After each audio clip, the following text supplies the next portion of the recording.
Emefiele's arraignment stalled as court fails to resume process in alleged 6.9 billion naira fraud case.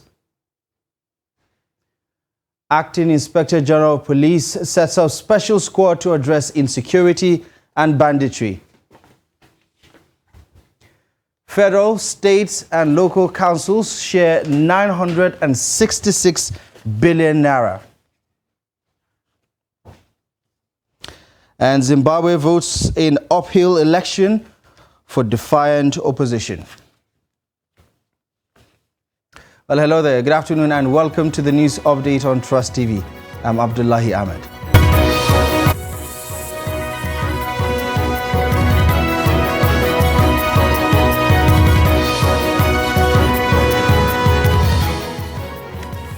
We start in Abuja as the expected Wednesday arraignment of the suspended governor of the Central Bank of Nigeria, Godwin Emefiele, over an alleged procurement fraud to the tune of 6.9 billion naira has again been stalled. The matter was not listed on the court's list of a Federal Capital Territory High Court in Abuja on Wednesday, with no reason given, as lawyers to both parties were absent in court. The suspended Central Bank governor, who appeared before the court last Thursday, was supposed to reappear for the arraignment that was stalled due to the absence of the second defendant, who was said to have been indisposed. Although Emefiele was present in court last week, the second defendant, a female CBN employee, Saadatu Yaro, was not in court. Following an application for adjournment, the presiding judge, Justice Hamza Muazu, adjourned the matter to August 23rd, 2023.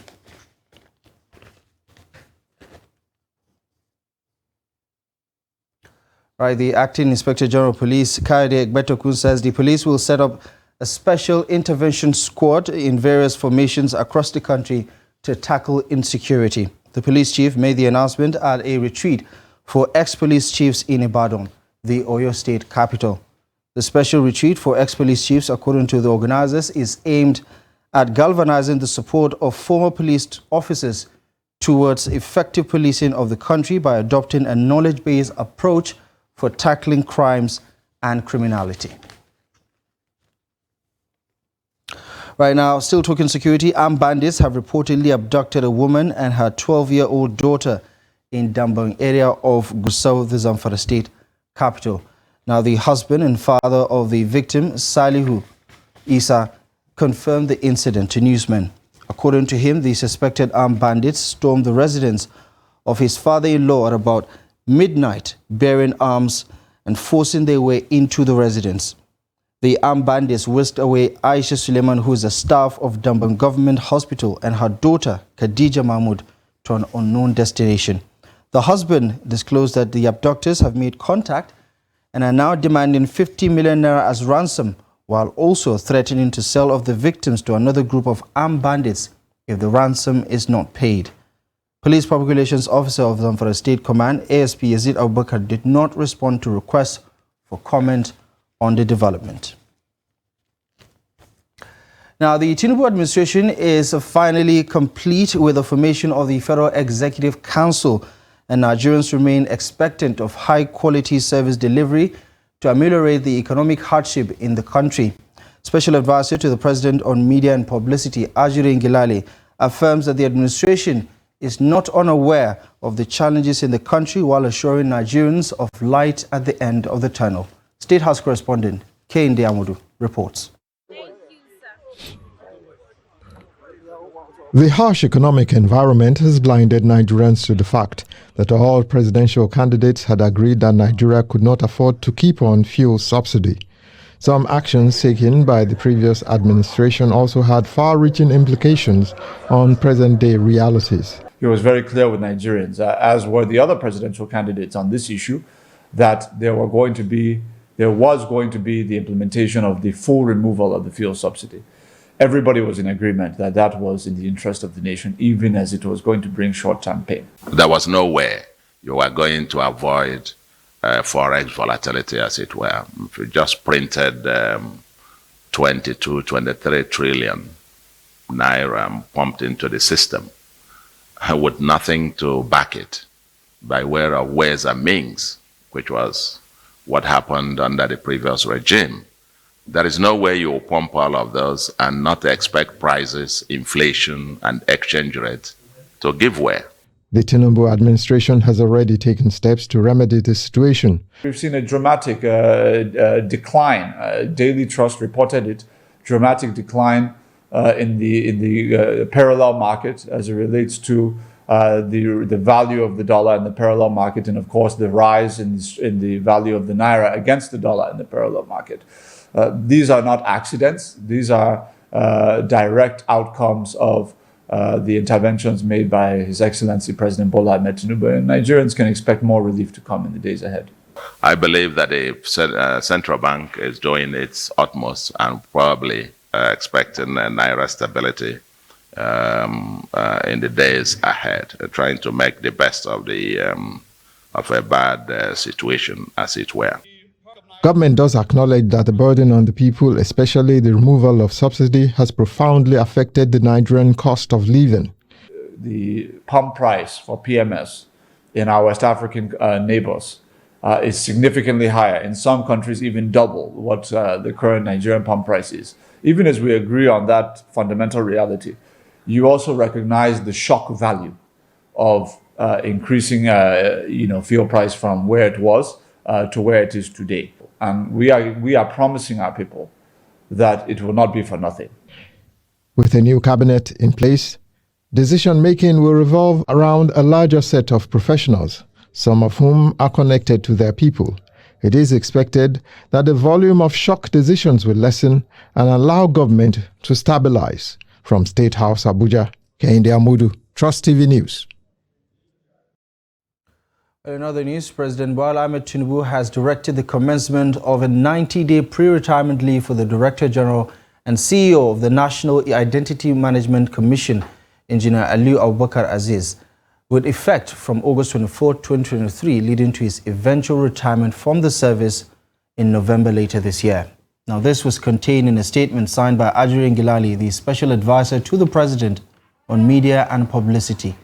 The President approves the appointment of Engineer Bishoye Koka Odushote of the Commission to serve as the Acting Director General and the Chief Executive Officer of the National Identity Management Commission for a 90-day period with effect from August 24th, after which a full term of 4 years will begin as the substantive NIMC Director General and Chief Executive Officer beginning on November 24th. Furthermore, the President also approved the appointment of Yusuf Buba Yakub to serve as the Director and Chief Executive Officer of the Directorate of Technical Aid Corps. Now, this follows the recent expiration of the tenure of the former DTAC Director and CEO, Pius Osuyinkami. The appointment takes immediate effect. Now, the Federation Account Allocation Committee has shared the total sum of 966.1 billion for the July 2023 Federation account revenue to the federal government, states, and local governments across the country. Now, this was contained in a communique issued at the end of the Federation Account Allocation Committee meeting for August 2023. A statement by the Director of Press and Public Relations under the Office of the Accountant General of the Federation, Bawa Mokwa, in a statement on Tuesday. Now, the meeting was chaired by the Minister of Finance and Coordinating Minister of the Economy, Wale Edun. The 966.1 billion naira total distributable revenue comprised distributable statutory revenue of 397.4 billion naira, distributable value-added tax revenue of 271.9 billion naira, electronic money transfer levy, and revenue of 12.8 billion naira, and exchange difference revenue of 283.9 billion naira. Now, the total deductions for the cost of collection stood at 62.4 billion naira, and the total deductions for from savings, transfers, refunds, and tax credit cancellation was calculated at 717.9 billion naira, while the balance in the excess crude account was put at 400 $73,754 US. Now, former Petroleum Resources Minister Dizzani Alison Madueke has been charged with bribery offences relating to her time as Nigeria's oil minister, the United Kingdom National Crime Agency said in a statement on Tuesday. Alison Madueke, 63 years of age, has been on bail since first being arrested in London back in October of 2015. She will appear in court in the British capital on October 2nd, according to the NCA statement. Soon after arrest, her family's lawyer told AFP she would strongly contest corruption allegations that have dogged her during and after her time in former President Goodluck Jonathan's administration. Alison Madueke was the first woman to be oil minister in Nigeria and the first female president of the global oil cartel OPEC. Now, the head of the NCA's International Corruption Unit, Andy Kelly, said in a statement, quote, "We suspect Alison Madueke abused her power in Nigeria and accepted financial rewards for awarding multi-million pound contracts," end of quote. The NCA says Alison Madueke allegedly benefited from at least £100,000 in cash, chauffeur-driven cars, flights on private jets, luxury holidays for her family, and the use of multiple London properties. The charges also detail financial rewards including furniture, renovation work, and staff for the properties, payment of private school fees, and gifts from top designer shops such as Cartier jewelry and Louis Vuitton goods. Alison Madueke has been living in the upmarket St. John's Wood area of North London since she was first arrested and undergone chemotherapy for breast cancer, according to her family. At the time of her arrest, the NCA says only it had detained 5 people in London on suspicion of international corruption without naming those involved. The NCA says that assets worth millions of pounds in relation to the case have been frozen as part of their investigation.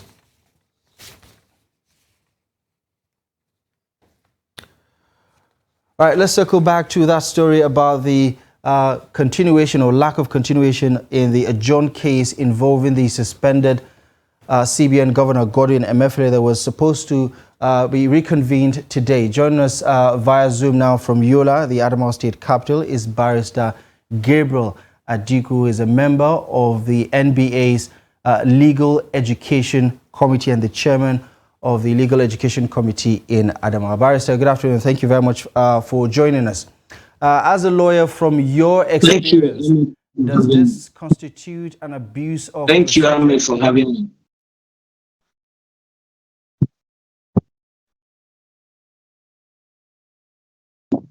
Hello? Hello, Barrister. Can you hear me? Sorry, I can't hear you. Yeah. Barrister, if you can hear me, does this situation constitute an abuse of procedure, given that the judge had adjourned the case until August 23rd, and there was a no-show as far as the court documents are concerned about the cases that will be attended to today?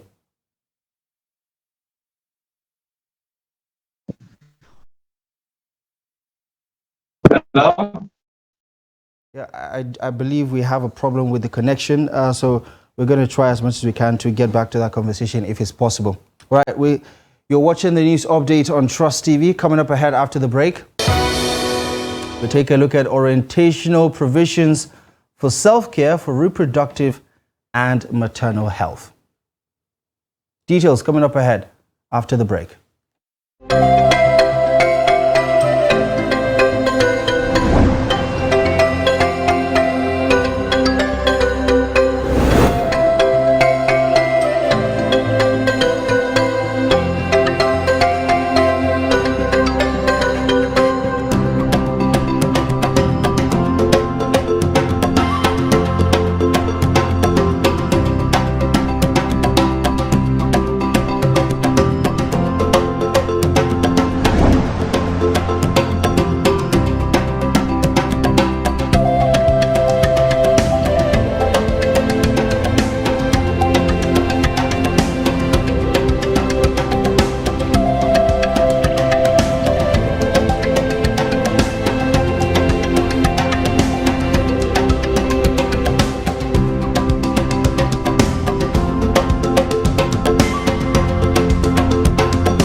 Welcome back to the news and thank you very much for staying with us. Here's a quick reminder of our top stories at this hour. Suspended CBN governor's arraignment stalled as court fails to resume case over alleged 6.9 billion naira fraud.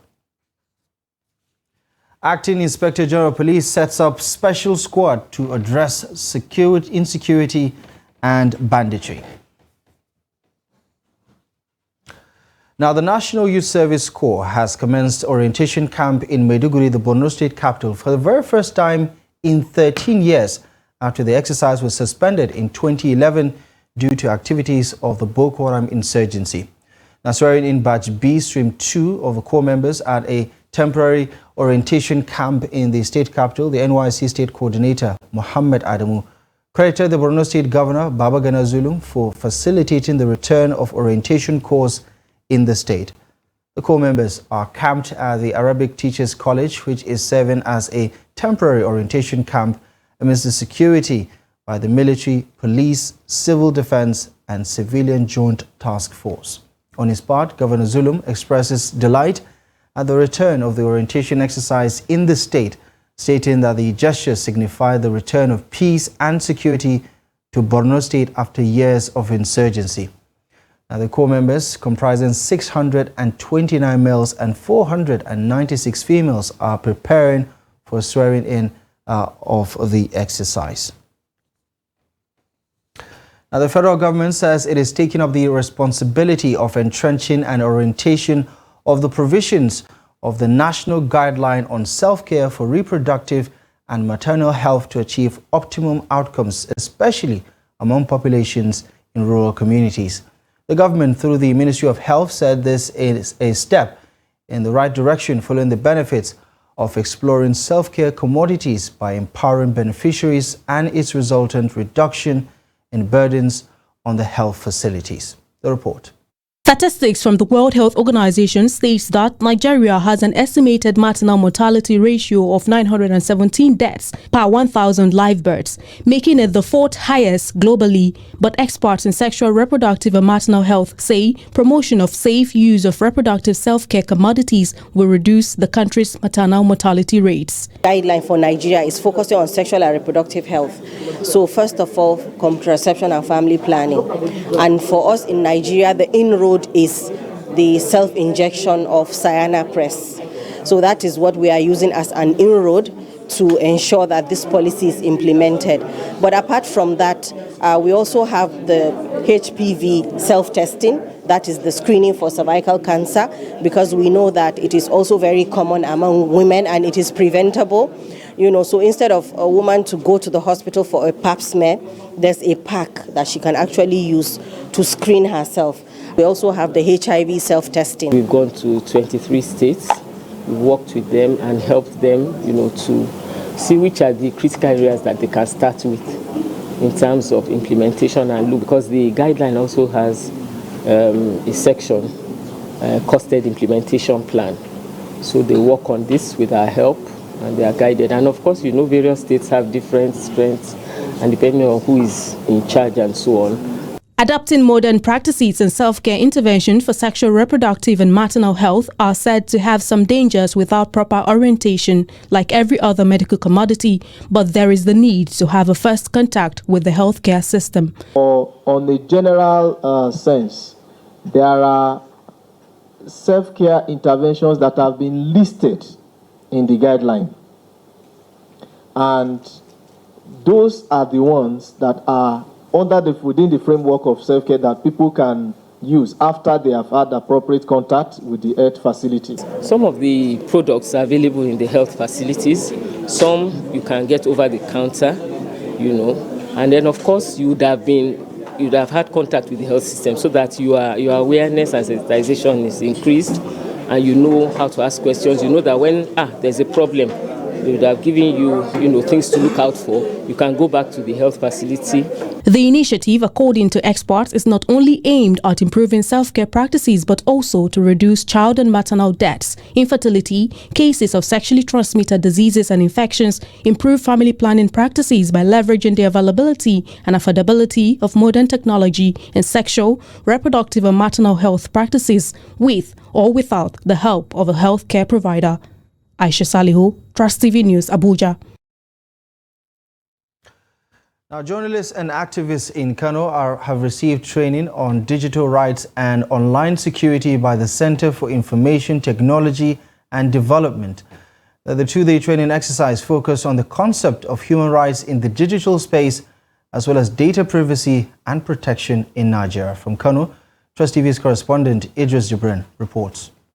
In collaboration with Lawyers Without Borders and supported by the European Union, the two-day training aims at focusing on digital rights, protection mechanism and online security tools among journalists and digital rights activists in Kano State. According to CITED, the idea is to empower these participants with the necessary knowledge of e-rights, among other important aspects of online security. The government has two major policies. The broadband plan, the digital economy policy. Because of this, we are intensive use of digital space. And if we don't feel safe online, we will not use that space.